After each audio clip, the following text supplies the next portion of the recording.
уже говорили, с 1 по 9 мая пик роста и сбора сморчков. И приготовить мы их хотим по старинному рецепту XIX века, описанному в одной из книг, которую нам предоставила любезно наш хороший друг, эксперт-грибник, судя по описанию. Рецепт не такой уж сложный, но может быть самый вкусный. Вот уже подрезанные, подготовленные сморчки. Берем воду, подсаливаем ее хорошенечко. Опускаем сморчки в подсоленную воду. Хорошенько так размешиваем соль. Минут на 15. Почему подсоленную? Потому что внутри сморчка могут жить сюрпризы. Есть надежда, что в подсоленной воде еще при неоднократном промывании и прополаскивании, если что-то, какая-то живность есть внутри, она у нас выйдет. Вытаскиваем сморчки из подсоленной воды. Вот так вот их давай вытекать водички изнутри. Вся основная грязь у нас осталась в этой миске. Воду мы выливаем. Если есть желание, можно куда-то на грядку, вдруг какая-нибудь спора прорастет и вырастет сморчок через год, через два. Повторяем процедуру, но уже без подсаливания несколько раз. В сморчках много песка. Пока у нас мокнут сморчки, в рецепте присутствует французская булка.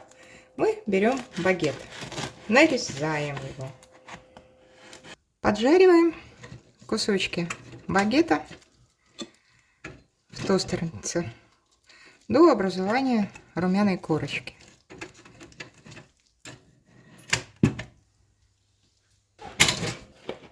Несколько раз промытые сморчки в друшлаге, которые уже полежали, мы выкладываем еще немножечко просушить. Вот опять же поворачивая какие-то места на полотенчико. Ненадолго, чтобы ушла лишняя вода.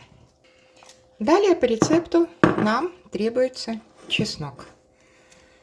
Как правило, вот на такой объем, но точно, наверное, 2 головки. Чеснок нам нужен по рецепту для того, чтобы натереть уже поджаренный хлеб. Вот эту корочку.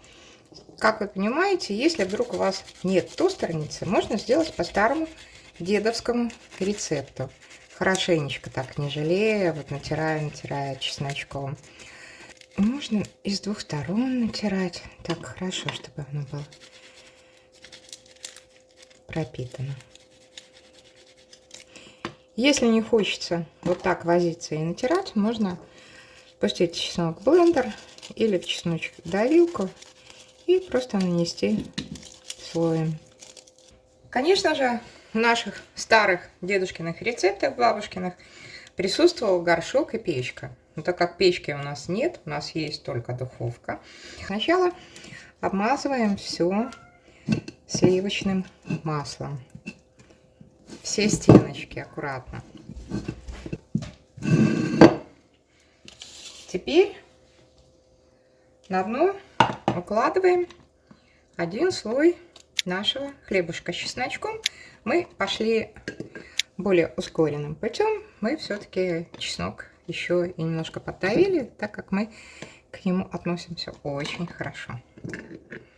Уложили слой. Следующий слой у нас непосредственно сморчки. Мы тоже их берем и старательно размягченным маслом стараемся полностью натереть. А так как гриб ячеистый, напоминает соты, то масла здесь много не бывает. И укладываем слой сморчков. Вот, собственно, для этого мне нужны перчатки.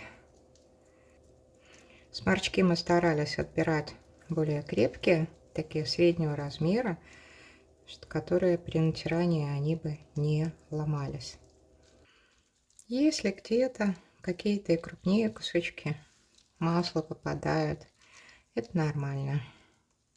Гриб должен хорошо им пропитаться. Вот мы выложили слой сморчков. Теперь нужно немножечко поперчить.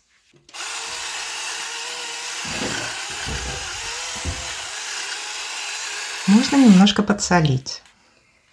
И посыпаем этот первый слой пармезаном.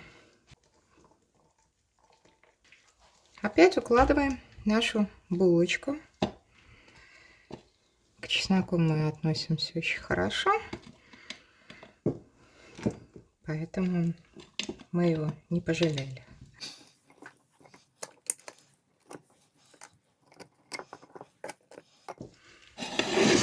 И опять выкладываем наши сморчки.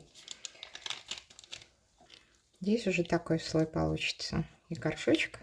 Масло должно быть мягким. Снова перчим. Вот он, второй слой. Мы снова немножко перчика добавляем. Щедро посыпаем пармезаном. Закрываем слой чесночком.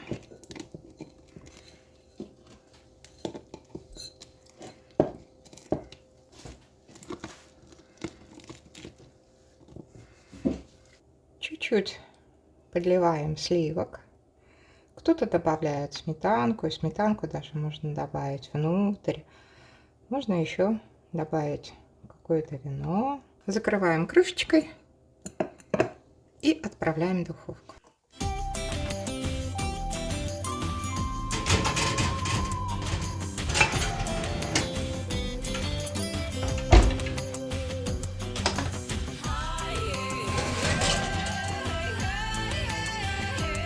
Наше блюдо готово. Сейчас попробуем. Итак, открываем.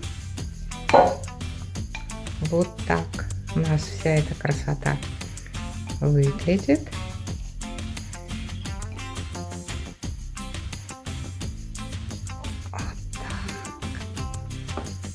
Вот так.